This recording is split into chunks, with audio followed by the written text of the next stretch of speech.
Hey, how's it going? And welcome to the show. And today we're going to be comparing hammocks and tents, their pros and cons, how they differ, and my overall opinions on the matter. So, let's get started. Hammocks come in a wide variety of shapes and sizes, often made from different materials that perform in varying ways. From a tripping perspective, the parachute-style hammocks made of strong ripstop nylon are by far the best, as they are extremely lightweight, pack down very small, dry quickly, and are exceptionally durable when out in the field. When used in conjunction with other gear, you can customize your hammock system to your liking, whether you use it for outdoor leisure or as a dedicated sleep system. To protect yourself from the elements, add an A-frame tarp setup to your hammock system. This will keep you dry when the rain comes down and aid you in staying out of the wind. When dealing with bugs overnight, you can add a bug net to your hammock system to give you that extra layer of protection, or you can use the cocoon method once inside the hammock.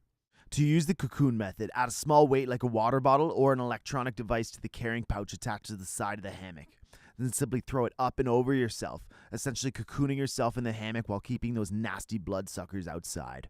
This is generally more effective when used with the double hammock, as it covers more surface area. On top of it all, there are plenty of other excellent gear attachments you can add to your hammock sleep system, including hanging accessory organizers, underbelly gear slings, and a wide variety of other great options. In colder conditions, make sure to sleep in a suitable sleeping bag in conjunction with either a designated hammock sleeping pad, a foam mat, or on a deflated sleeping pad to keep the wind off your back. Hammocks tend to be lightweight and packed down small. They can be set up on difficult or on unconventional terrain, are extremely customizable, they keep you off the ground and are very comfortable, and can be used as a designated sleep system or to hang out around camp.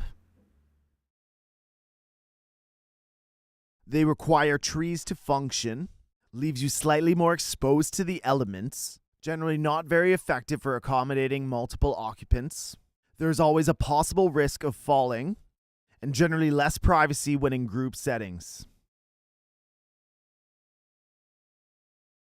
Tents historically have been a staple within the outdoors community, providing safety and shelter to their occupants for hundreds of years.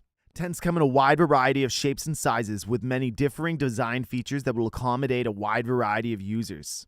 Some tents can be extremely spacious, offering a lot of room for a large capacity of occupants and gear. Others can be very lightweight and packed down small for solo trips or for small groups. Tents also come with varying levels of insulating properties. These are generally broken down into seasonal ratings. A winterized tent will be considered a 4-season tent. They will provide more heat retention, but will generally cost and weigh significantly more than their 3-season varieties. From a tripping perspective, a lightweight 1 to 4 man tent is preferable, depending on size of group. The temperature rating will also vary depending on location and time of year. When choosing a tent, make sure it has a sturdy rainfly and has a spacious vestibule at the entrance of each door. This will keep you out of the wind and rain, while also giving you a dry space outside the tent for your gear. It is also extremely beneficial to have a ground sheet for your tent, as this will help prevent it from flooding from underneath. The last thing you want is to be sleeping in a wet puddle. Make sure you sleep in a suitable sleeping bag for the conditions in conjunction with the sleeping pad, whether it be a foam mat or an inflatable sleeping pad. Tents provide excellent protection from the elements and from the bugs. They can hold a wide variety of occupants comfortably. They generally provide a much more private setting, are usually easy to set up and take down, and can be set up in a wide variety of locations on land. Clear flat ground is needed to set up effectively. They are generally heavier and take up more space in a pack. You are on the ground and can lose heat overnight. There is always a possible risk of flooding in extreme weather, and are generally less comfortable as you can feel all the roots, rocks, and sticks underneath you.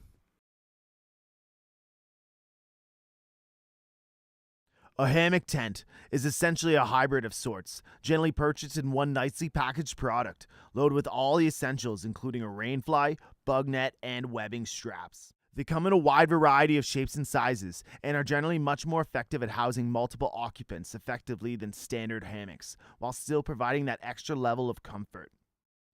Hammock tents are very effective at protecting you from the elements and keeping the bugs out, but ultimately still require trees to be used. The Hennessy hammock has been the go-to classic in hammock tents for years now. It has a simple design that is extremely comfortable and is very easy to set up and take down. It functions very much like a standard parachute hammock, but is a little bit wider, is fully enclosed with a bug net, and covered with a built-in rainfly. They come in both single and double options, and the double is much more effective at housing multiple occupants than a standard parachute hammock. The Tensile Flight Hammock Tent is a compact, fully enclosed, winterized 4-season hammock tent with bug net, tent pole, and rainfly, requiring 3 trees to be used as anchors with a ratcheting system to bring in the tension for the ultimate in comfort. For multiple occupants, the Tensile is a superb option, as it has webbing straps running down the middle of the Tensile, giving you the option to tighten it to essentially create 2 side-by-side hammocks for multiple occupants or for one large hammock by loosening the webbing strap for solo use. This system takes a little bit more time to set up effectively, and finding trees to set up on is a little bit more challenging than with the Hennessy or a standard parachute hammock. Ultimately, there is no right answer. It's entirely subjective. What works for one person may not for another. It's totally up to you. The purpose of this video is to help you decide and to weigh in on the options available. I personally used tents for years, and I love them to this day, but over time, I switched over to hammock camping, using the Tensile Flight as my main shelter and sleep system, usually bringing an additional parachute hammock, generally for reading or for lounging around camp. Well, thanks again, everyone. Hope this was helpful. Have a good one, and get out there and explore. If you enjoyed this content, give it a like, subscribe, and click the notification bell for more Tripping Authority videos.